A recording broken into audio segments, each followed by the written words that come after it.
Got my cutter, got my torch. Pour a beverage and I step out on the porch. Grab a cigar, I love that view.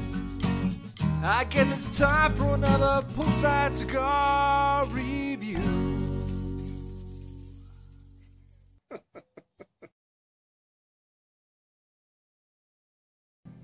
How you doing, everybody? Welcome back to Poolside Cigar Reviews with Kirk. Today I'm looking at a cigar that I've been sitting on for a few months, MBombay. This is their Habano Churchill. They sent this to me a little bit before Christmas, and I'm finally getting around to reviewing it. It's a great looking cigar, 7x48. It's got an Ecuadorian Habano wrapper, an Ecuadorian binder, and Nicaraguan and Peruvian fillers. Just a nice looking cigar overall. I don't smoke a lot of Churchills, which is one of the reasons why I've probably been sitting on this for a while. Because I did smoke another one, and I remember I liked it, but I just don't have a lot of time to smoke Churchills. Nothing against the cigar, that's just how my schedule usually works out.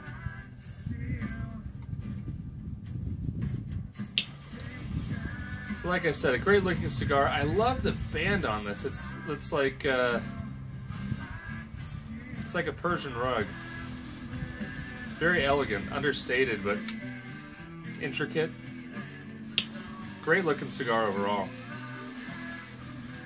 The last one I smoked was probably a month ago, so I really don't remember a lot about it, but I do remember that I enjoyed it, so hopefully this one's just as good.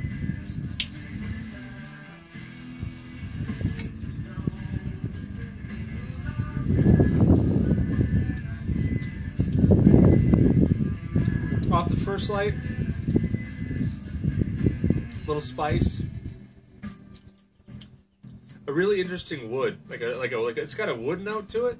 I don't know what that is, but it's definitely vegetal.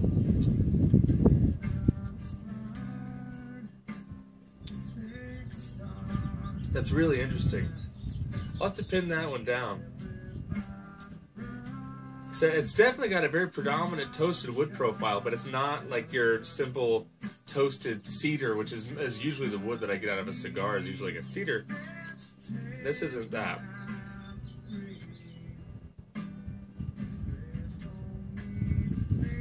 Lots of smoke.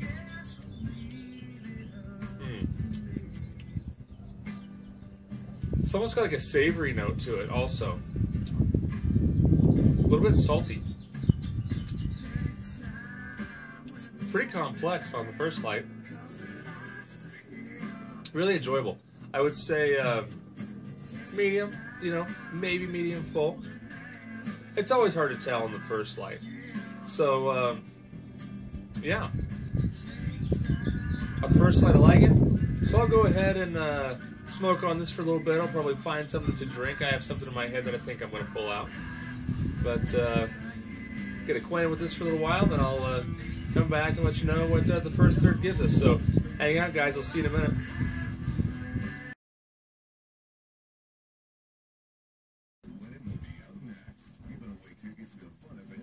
Okay, it's about a half hour in now.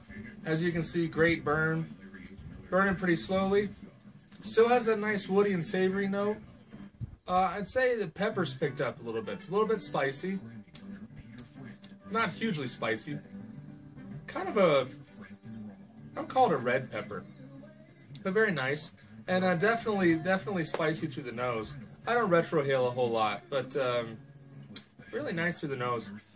If you like that spice, it's not going to blow your head off, but very nice. And again, great burn. I did give it just a little touch up after the start, but as soon as I did that, no problems at all. And the ashes give me that nice stack of quarters effect, which I always like. It doesn't mean anything, but I like it. And so far to this point, half hour in, it's just been an effortless smoke, and giving me a good time. And it's paired pretty nicely with the whiskey that I've chosen. And that's the grab the Highland Park 18 here. This is This is about as full body of whiskey as I'd pair with this cigar.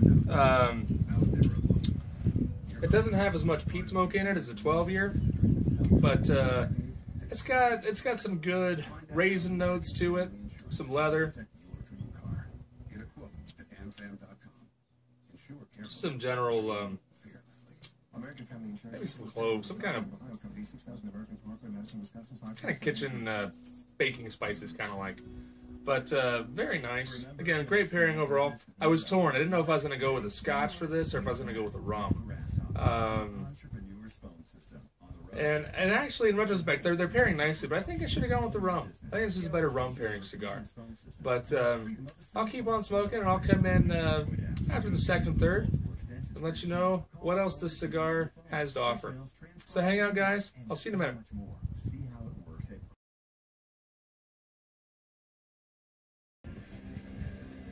Okay, it's about an hour and 10 minutes in now.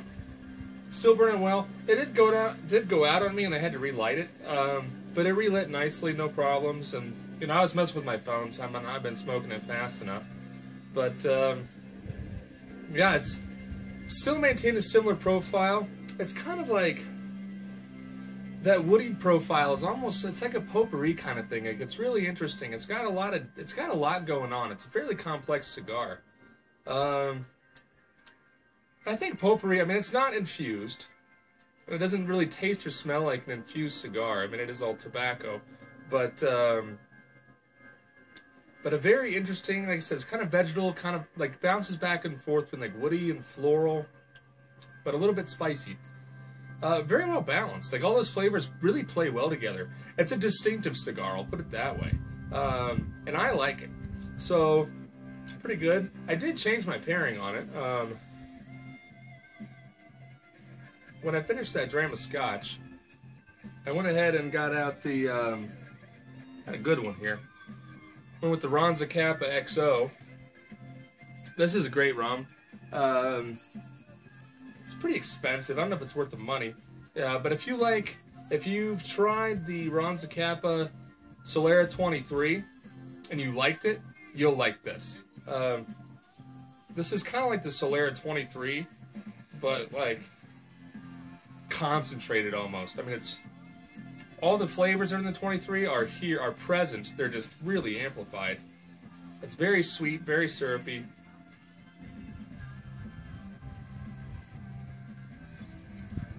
It's got a ton of flavor, and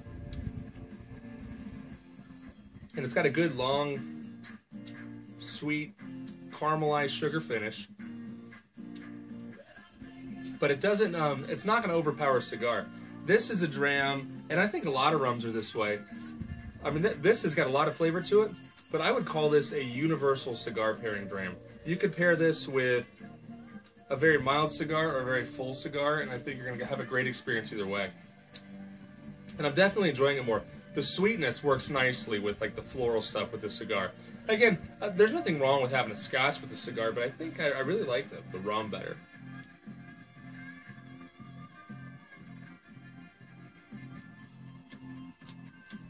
But overall, I did have so far a quick touch-up and a relight, but really, I would still put this in the category of an effortless smoke. The burn is straight, the draw is perfect, it's just the right amount of resistance, it's pretty well open. So I'm enjoying it. So I'll come back at the very end, and I'll give you my final thoughts on this cigar, but it's the Churchill anyway. It's a good long burner. It's, I think I said before, it's 7 by 47, I think. Now I don't remember if it's 7 by 7 or 7 by 48. I think it's 7 by 47. It looks like a 47, which as the Churchill goes, it would be the size that I would grab. A lot of Churchills now are like 7.5 by 52. And that's just a huge cigar. Once you get above 50 for a 7-inch cigar, man, you're talking some serious burn time. Which isn't, that's not a negative. It's just whatever your personal preference is. And for me, and I've mentioned this before, I don't always like to smoke the same cigar for 2 hours. I'd rather smoke 2 smaller cigars. Switch it up. especially if doesn't have like major transitions. And I wouldn't say this cigar has major transitions, but I mean it does have some flavors that pop in and out. You know, kind of draw to draw. It's got a good degree of complexity, and you know, I got, and this is before I even grabbed the scotch, but I had a few draws like in the middle that had some, I felt pretty dominant vanilla notes, which isn't a flavor that I get out of cigars a lot. So, like I said, a distinctive cigar, fairly unique, but not like out in left field. It's not an infused cigar. So, I'll be back at the end, guys, let you know my final thoughts. Stick around.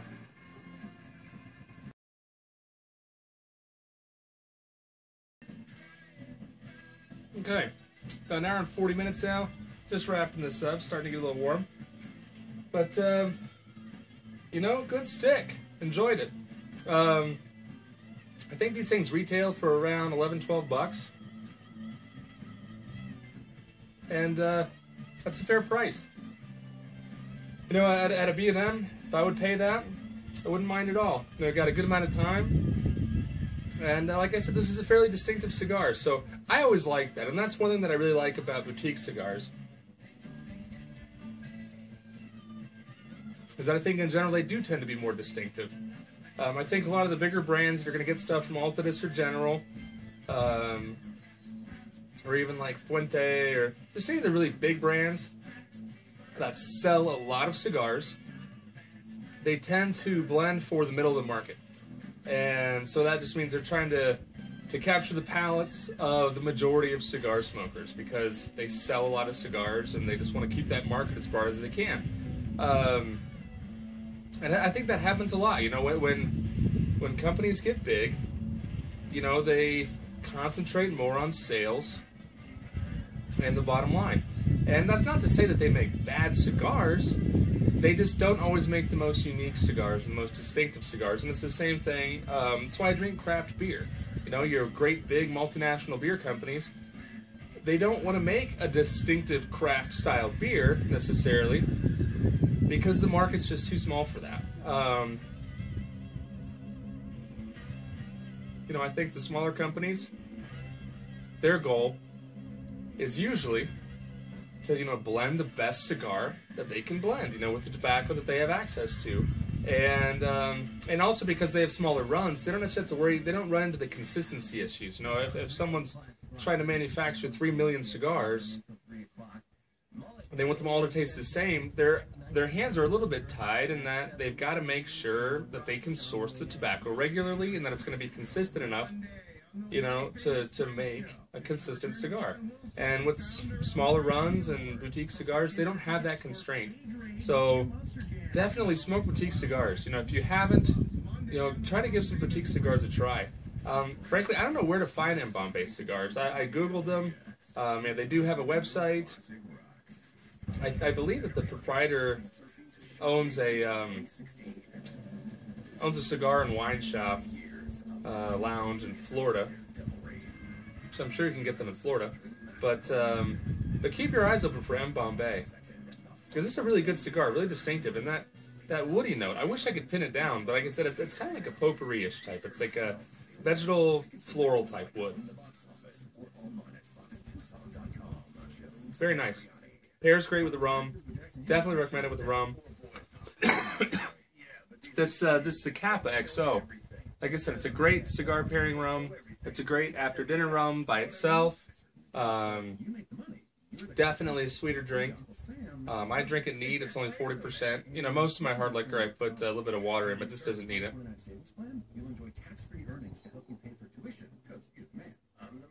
And it's good.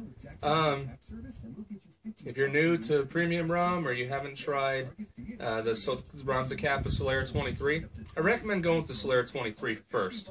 Because the Solera 23 is about $40 a bottle, and this is about $100 a bottle.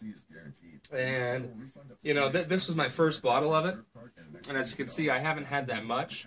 But to this point, I'm really glad I bought the bottle. But I don't think it's going to be a staple in my liquor cabinet. I probably won't buy it again. I really wanted to try it. And it is great. It's fantastic. You know, if you share this with friends who drink hard liquor, they will think you're amazing and they'll love you for it. But you know, I think I'd like to keep exploring, see what else is out there, and see if I can find some better value, because $100 is pretty expensive.